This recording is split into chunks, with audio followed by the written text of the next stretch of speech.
My dear students, నిన్నటి క్లాస్లో unit banking అంటే ఏమిటి, యూనిట్ బ్యాంకింగ్ వల్ల ప్రయోజనాలు, లోపాలు అనేటువంటి విషయం గురించి తెలుసుకున్నాం.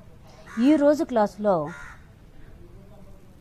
క్లాస్లో మిశ్రమ బ్యాంకింగ్ అంటే ఏమిటి, వాటి యొక్క లాభాలు, వాటి యొక్క లోపాలు లేదా ప్రయోజనాలు, లోపాలు అనే దాని గురించి తెలుసుకుందాం. అంటే మిశ్రమ బ్యాంకింగ్ అంటే పరిశ్రమలకు నిర్వహణకి అవసరమైనటువంటి స్వల్పకాలిక రుణాలు, అలాగే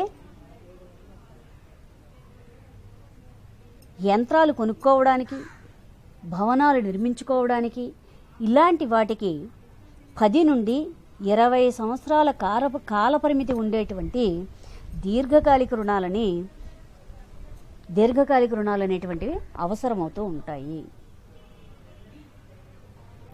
అయితే ప్రజలు బ్యాంకుల దగ్గర స్వల్పకాలిక స్వల్పకాలం, దీర్ఘకాలం అనేటువంటి డిపాజిట్లు చేస్తూ ఉంటాయి. వనరులు సమీకరించుకుంటూ ఉంటారు ప్రజల దగ్గర నుంచి బ్యాంకులు.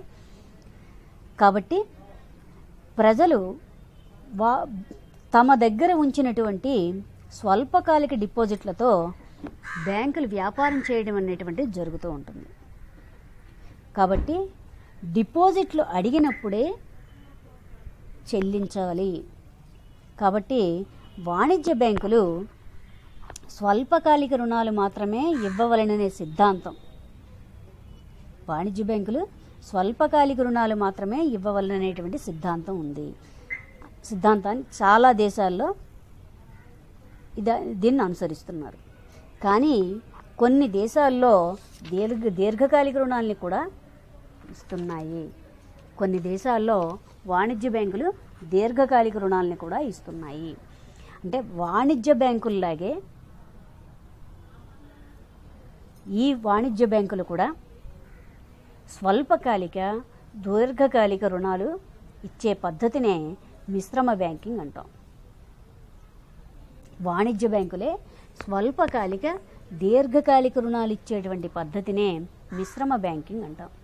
అంటే మిశ్రమ బ్యాంకింగ్ వ్యవస్థలో డిపాజిట్ బ్యాంకింగు, పెట్టుబడి బ్యాంకింగు అని రెండు కలిసి ఉంటాయి. కాబట్టి ఈ మిశ్రమ బ్యాంకింగ్ వల్ల ప్రయోజనాలు ఏమిటి అంటే పూర్తిగా రుణ సహాయం చేయొచ్చు. పరిశ్రమలకి కావాల్సినటువంటి రుణ సహాయాన్ని పూర్తిగా ఒకే బ్యాంక్ ఇవ్వచ్చు.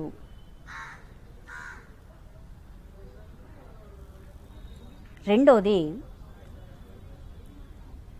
అంటే పరిశ్రమలకు కావాల్సినటువంటి రకరకాలైనటువంటి రుణాల కోసం ఇతర బ్యాంకుల వద్దకు వాళ్ళు వెళ్ళనవసరం లేదు. రెండవది ఏమిటి, ప్రత్యక్ష పరిచయం వల్ల వచ్చేటువంటి లాభాలు. బ్యాంకులు అనేటువంటివి పరిశ్రమల్లో ఉన్నటువంటి వాటాలకి పూచీని ఇస్తాయి. అంతేకాకుండా వాటి యొక్క కార్యకలాపాల కోసం బ్యాంకులు పరోక్షంగా రుణాలని అందిస్తూనే ఉంటుంది. అప్పుడు బ్యాంకులు ప్రత్యక్షంగానే దీర్ఘకాలిక పెట్టుబడులను పెట్టడం అనేటువంటిది బ్యాంకులకు మంచిది.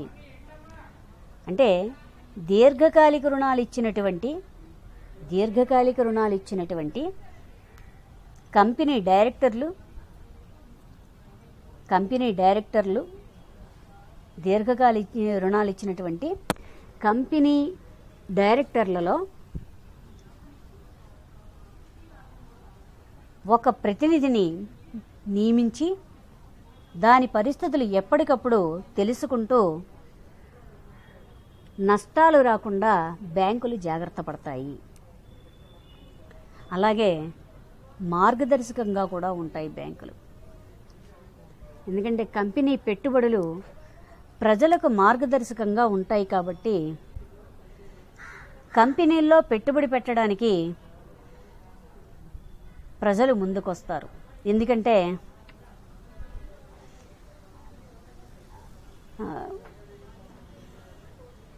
కంపెనీ గురించి, ఏ కంపెనీల్లో పెట్టుబడి పెట్టి తాము నష్టపోకుండా ఉంటాము అనే విషయం ప్రజలకు తెలియకపోవచ్చు. కానీ స్టాక్ మార్కెట్లలో కంపెనీ వాటాల విలువలు ఆయా కంపెనీ యొక్క పరిస్థితుల గురించి ఇవి ఆ కంపెనీ పరిస్థితుల్ని సరిగ్గా ప్రతిబింబించేవిగా ఉండవు. స్టాక్ ఎక్స్చేంజ్లో కంపెనీ యొక్క వాటా విలువలు కంపెనీ యొక్క పరిస్థితిని ప్రత్యక్షంగా చూపించేటట్టు ఉండవు. అందువల్ల వాణిజ్య బ్యాంకులు కంపెనీల యొక్క దీర్ఘకాలిక రుణాల్లో పెట్టుబడి పెట్టినప్పుడు అది ప్రజలకి మార్గదర్శకంగా ఉంటుంది.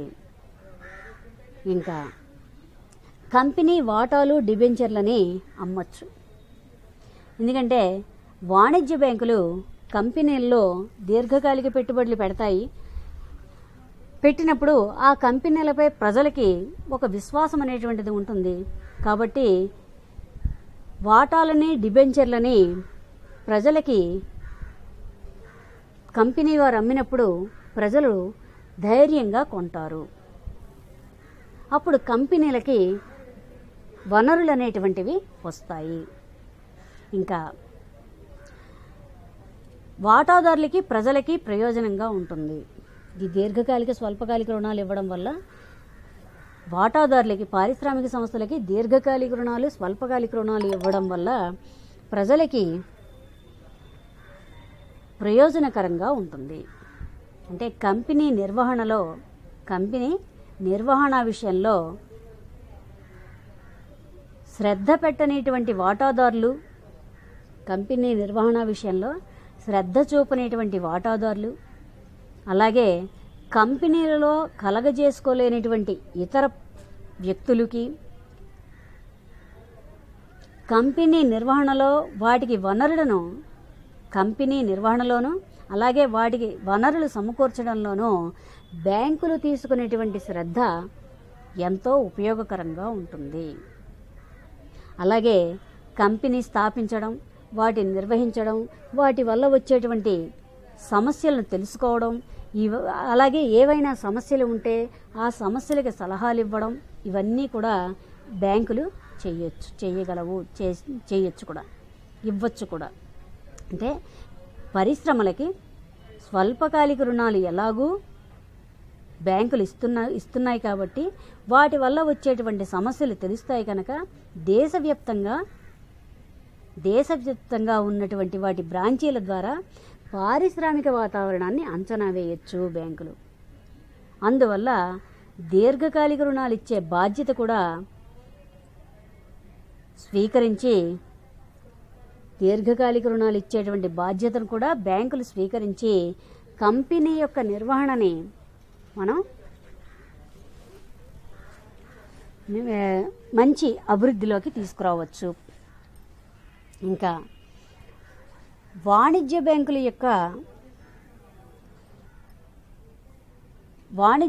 చేతుల్లో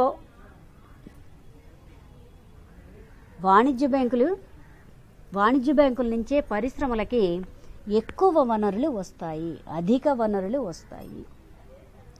అందువల్ల ప్రజలు తమ యొక్క సొమ్ములో ఎక్కువ భాగాన్ని వాణిజ్య బ్యాంకుల్లోనే డిపాజిట్లు అనేటువంటివి చేస్తారు.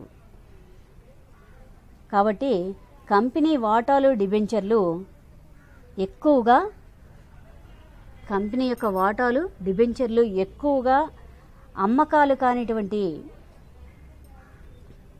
అమ్మకాలు జరగవు.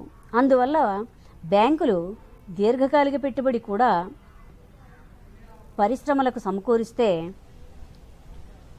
అందువల్ల కంపెనీ యొక్క వాటాలు డిబెంచర్లని ఎక్కువగా ఎవరు కొనరు కాబట్టి బ్యాంకులు దీర్ఘకాలిక పెట్టుబడులు కనుక పెడితే పరిశ్రమలకు మంచి ద్రవ్య వనరులు అనేటువంటివి సమకూరుతాయి. తద్వారా పారిశ్రామిక అభివృద్ధి అనేటువంటిది జరుగుతుంది. అందువల్ల జర్మనీ లాంటి దేశాల్లో మిశ్రమ బ్యాంకింగ్ పద్ధతి వల్లనే జర్మనీ వంటి దేశాల్లో ఈ మిశ్రమ బ్యాంకింగ్ పద్ధతి వల్లే త్వరితగతిన తొందరగా పారిశ్రామికాభివృద్ధి అనేటువంటిది సాధించగలిగింది. పారిశ్రామికాభివృద్ధి జరగని దేశాల్లో మిశ్రమ బ్యాంకింగ్ అనేటువంటిది ఎంతో అవసరము. ఇంకా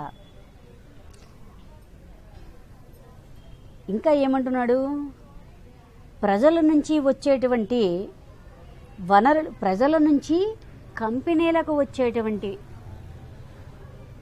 వనరులు లేదా వాటాలు లేదా ఇంకో రకంగా ఏ రకంగా చెప్పుకున్నా అందులో స్థిరత్వం అనేటువంటిది ఉండదు. మనం చూస్తూనే ఉంటాం, స్టాక్ మార్కెట్లో ఈరోజు వాటాలు కొంటూ ఉంటారు, రేపు అమ్మేస్తూ ఉంటారు. కాబట్టి స్థిరత్వం అనేటువంటిది ఉండదు.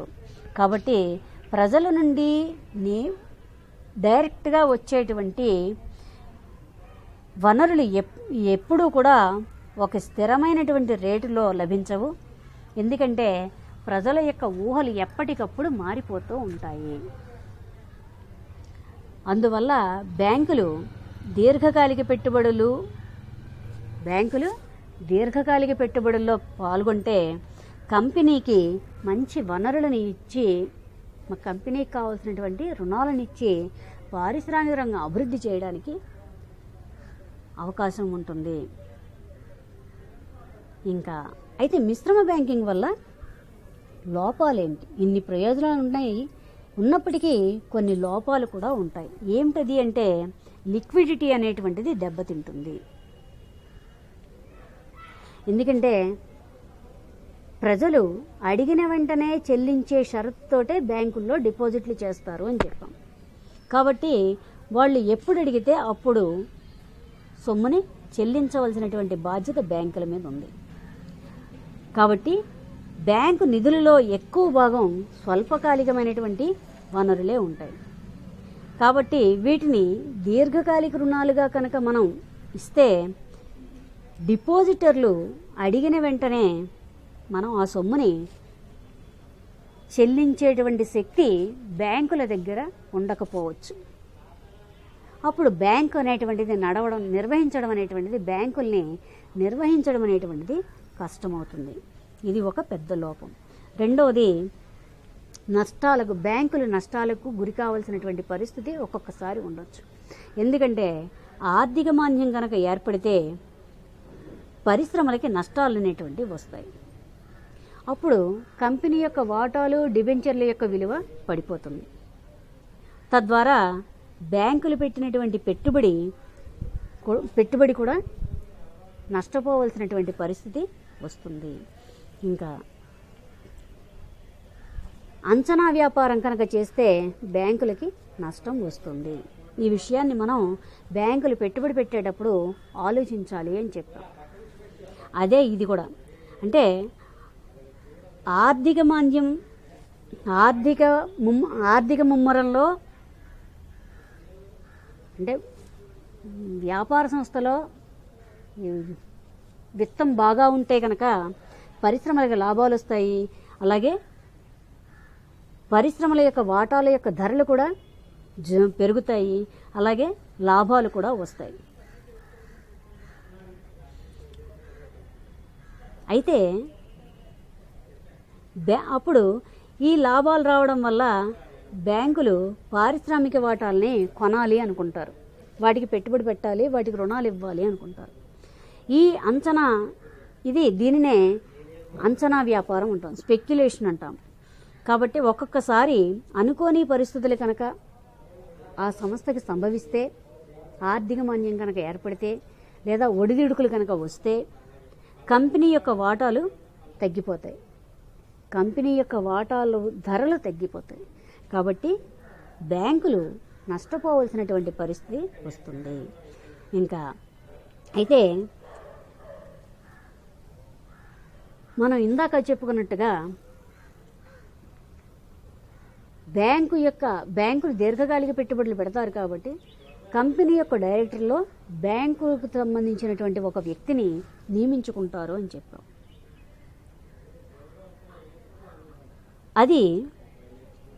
అయితే వివిధ బ్యాంకులు అంటే స్వల్పకాలిక దీర్ఘకాలిక అవసరాలన్నీ ఒకే బ్యాంక్ ఇస్తుంది. కాబట్టి ఆ కంపెనీపై బ్యాంకుకి అజమాయిషీ అనేటువంటిది ఉంటుంది.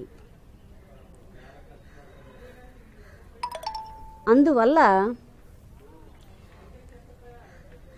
వివిధ రకాలైనటువంటి రుణాలు వివిధ బ్యాంకులు కనుక ఇస్తే ఆ కంపెనీపై అన్ని బ్యాంకులకే అజమాయిషీ ఉంటుంది. ఇంకా అయితే ఒకే ఒక బ్యాంకు అజమాయిషీ కన్నా అన్ని బ్యాంకుల అజమాయిషీ కంపెనీ మీద ఉండడం మంచిది.